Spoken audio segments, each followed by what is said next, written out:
Cristian, otro viernes más y van un montón. Usted lleva la cuenta, así que yo la lleva muy bien. Así que usted le dirá a los oyentes, o ya se los habrá dicho, cuántos viernes es que llevamos bajo este formato. Bueno, pero en algún momento terminará. Mire, se cumplió un año del gobierno de Alberto Fernández. Un año extremadamente difícil. Hay que reconocer que heredó una supercrisis del gobierno anterior.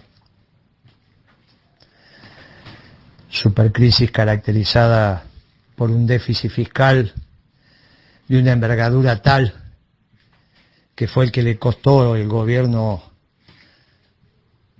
al doctor Alfonsín.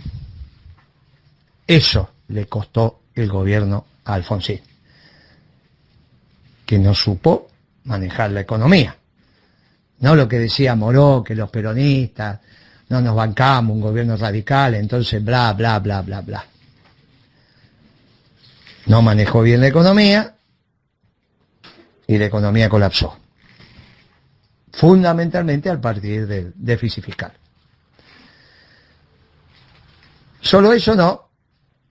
También heredó Alberto un déficit del sector externo tremendo, que era el que le había costado la presidencia al doctor de la Rúa. No, también como dijeron los radicales, que producto de que los varones del conurbano se movilizaron y bla, bla. No, mire, manejaron mal la economía.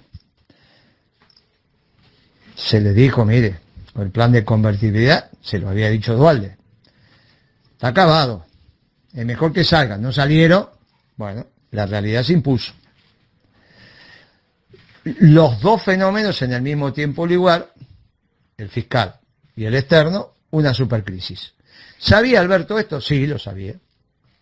No hay ninguna duda, los números son públicos. Algún detalle, pero lo sabía.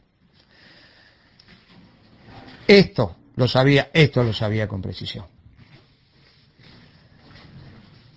¿Y qué hizo cuando asumió?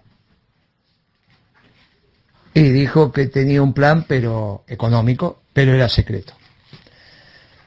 Después se les dijo, bueno, lo vamos a anunciar el 31 de marzo. Y el 20 vino la pandemia,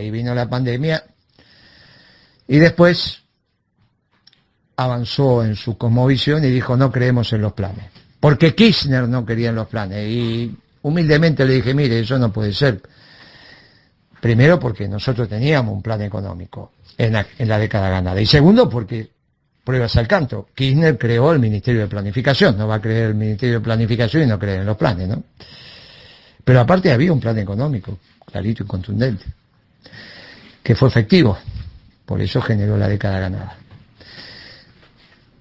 Pero bueno, entre este dimos y diretes, que tenemos planes en secreto, que no creemos en los planes, que lo vamos a presentar, que no lo vamos a presentar, empezaron con la teoría de que se podía emitir toda la plata que quisiesen, amparados en una aparente teoría monetaria moderna. Bueno, también explicamos en algún momento que eso no era ni teoría, mucho menos moderna, pero mucho menos moderna. Bueno, cuando las brechas entre los dólares se les ampliaron, dijeron hasta aquí llegamos, más o menos, porque bueno, se le hace muy difícil no emitir. Pero bueno, agudizaron los cepos para que no se pueda acceder a los mercados de cambio, se empezaron a limitar, no a administrar las importaciones y finalmente Alberto tomó una decisión impensada de decir que entre la economía y la salud, porque le llegó la pandemia, no hay ninguna duda, de hecho al ser una pandemia, iba a tener su impacto en nuestro país. Y suelto de cuerpo dijo que entre la salud y la economía, elegía la economía. Bueno, le dijimos, mire que Carrillo dijo que para tener buena salud tiene que tener buena economía. Pero bueno, se encerró en lo de la buena salud. Le dijimos, mire que el pueblo no solo tiene que respirar, sino que tiene que comer. Al final del camino no hay ni salud, ni hay economía. Estamos en el top 10 de muertos por millón, producto del COVID, y somos los que hacemos punta en destrucción de la economía. O sea que ahora que estamos llegando a la pospandemia, no tenemos salud y no tenemos economía. Y entonces dijimos, Guitia, no tenemos salud, eso es evidente. Lo dije, estamos en el top 10 de muertos por millón producto del COVID. Y no tenemos economía, y no tenemos economía. Mire, Guitia, va a ser récord el déficit fiscal en el 2020. Récord, más grande que el de Alfonsín, más grande que el de Alfonsín, cuando se tuvo que ir. Y el del sector externo, bajo el carácter de devengado, o sea, al margen de que se hayan pagado o no los dividendos de las empresas multinacionales, no se pagaron. Pero si se hubiesen pagado, y si esto, y si aquello, bueno, bajo el concepto de devengado, es récord. Y también hay una traslación de las personas físicas y jurídicas de pesos a dólares. ¿Y dónde se registra? Ahí en la caída de las reservas. Pero, Moreno, las reservas de libre disponibilidad por lo menos tendrían que ser 2 meses de importaciones. No lo son, Guitia. Mire, no vamos a discutir si tenemos 1.500, 500, 0. Mire, hoy el Banco Central, con recursos propios, no tiene para pagar 2 meses de importaciones, pero no tenía que ser 3 meses de importaciones para ser prudente, la sana administración de un país, etcétera, etcétera. Sí, mire, así se estudia. 3 meses. Bueno, supongamos que ahora, dada esta circunstancia, 2 meses. Mire, a esta altura del partido no tenemos ni un mes. Y entonces estamos en un lío grande. O sea que tenemos un déficit fiscal enorme, contemplando no solo el Tesoro Nacional, sino las jurisdicciones subnacionales, o sea, las provincias, los municipios, y el déficit que genera el Banco Central cuando paga tasa de interés y a su vez cobra una tasa de interés por las reservas puestas en los bancos internacionales. Sí, claro, pero esa diferencia es abismal, en contra del BCRA, que se llama cuasi fiscal. Entonces, cuando suma el déficit fiscal del Tesoro Nacional, del de las provincias, municipios, del BCRA, y llega a ese 15 del PBI. Y el externo también es enorme. Y solo eso y no. La desocupación correctamente medida, si no hubiesen hecho brujería. Y me dicen que ahora no hay argentinos buscando trabajo, son pocos los que buscan trabajo. Entonces, si son pocos los que buscan trabajo, baja la población económicamente activa. ¿Qué es la población económicamente activa? Y los que trabajan y los que buscan trabajo sobre la población total que está en condiciones legales de trabajar. La población total, pero que está en condiciones legales. Muy bien. Claro, si los que buscan trabajo ya no buscan, entonces la desocupación podría llegar a ser 0, claro, si nadie busca trabajo y solo trabajan los que trabajan, y los que no trabajan no buscan trabajo, y entonces y claro, entonces la desocupación es del 13. Bueno, es del 13 porque los que buscan trabajo dicen que no buscan trabajo, pero si buscaran trabajo como buscaron históricamente, la desocupación sería del 30. La desocupación del 30, simplemente tomando la población económicamente activa histórica.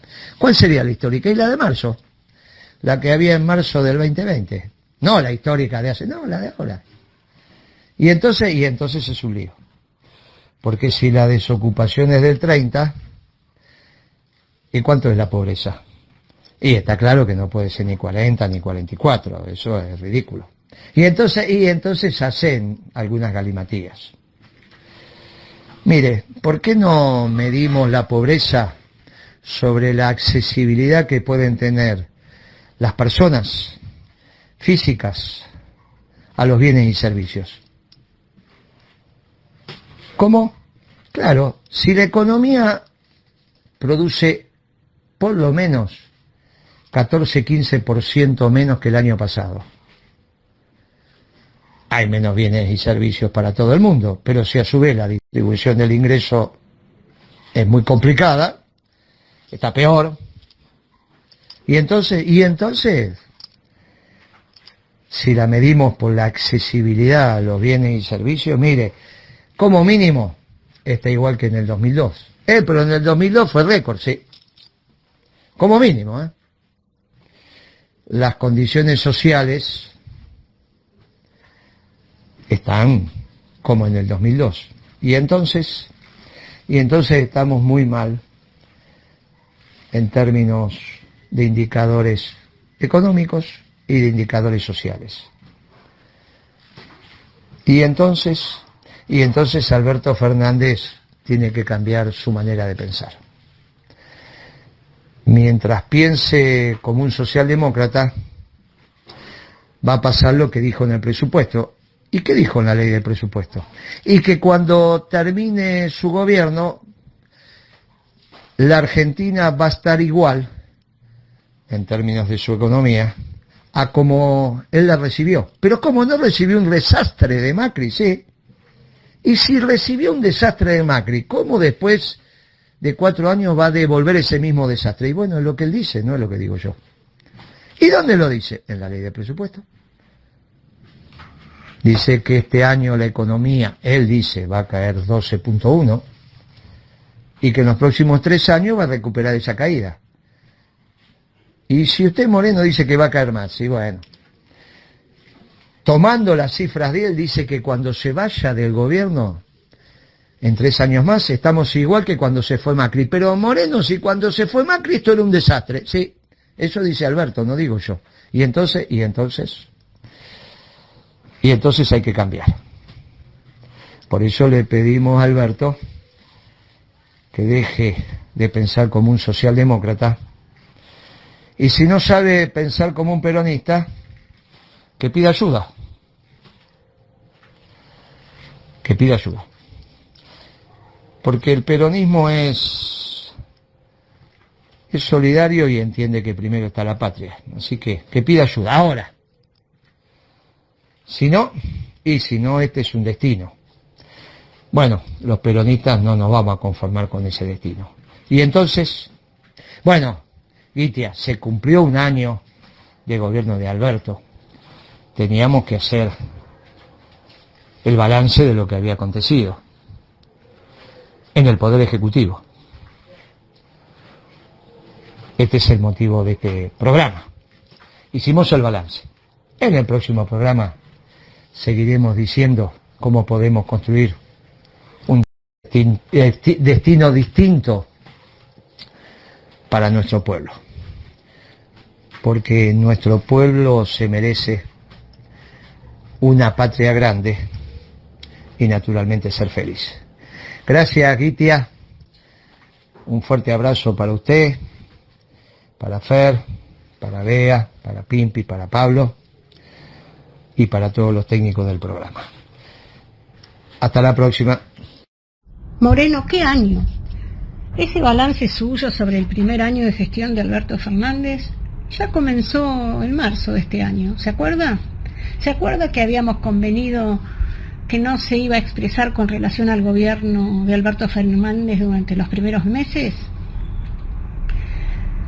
Casi coincidiendo con la cuarentena, usted comenzó con sus análisis sobre lo que iba aconteciendo, análisis que iban conformando un diagnóstico y que generó, por supuesto, propuestas.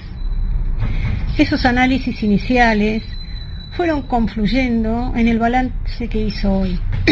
Y fueron confluyendo, Moreno, porque eran acertados. Nos hubiera gustado que la realidad fuera otra, pero bueno, no se puede forzar la realidad para que la evaluación sea feliz. Retomo uno de los primeros aciertos. No es salud o economía, es salud y economía. Es comer y es respirar. Entre otros, porque usted decía que los ricos viven de su riqueza, pero que los pobres viven de la economía. Que entonces había que hacer funcionar la economía con cuidado, con resguardos, establecer prioridades. Con cuidado pero sin miedo, decía, que había que producir para vivir. También dijo que había que generar bienes y servicios para toda la población, que la economía no es dinero, no se resuelve imprimiendo, la economía es producción. También propuso que había que abordar la situación de pandemia desde una mirada integral, no desde un consejo de expertos reducido a los infectólogos, que había que convocar sindicalistas, empresarios, economistas, sociólogos, psicólogos y religiosos, entre otros.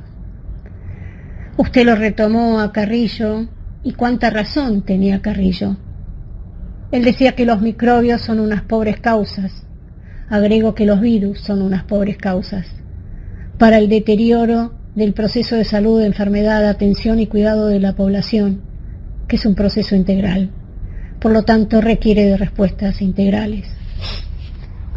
También recuerdo la primera caracterización de este gobierno que hizo como una coalición que el peronismo no conduce, dado que la conduce el presidente, que en su concepción política y económica es socialdemócrata.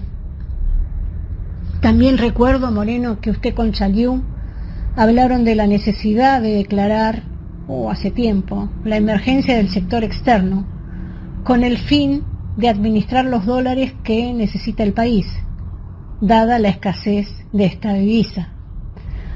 Plantearon ustedes la urgente necesidad de planificar la economía, de hacer un plan, y también dijeron ante las negociaciones con el Fondo Monetario Internacional que la deuda la tiene que pagar la oligarquía de la Pampa Húmeda. Y así llegó la propuesta de implementar los derechos de exportación y una ley de arrendamiento para los dueños de la tierra de la Pampa Húmeda. Diagnóstico, balance y propuestas, desde una visión justicialista.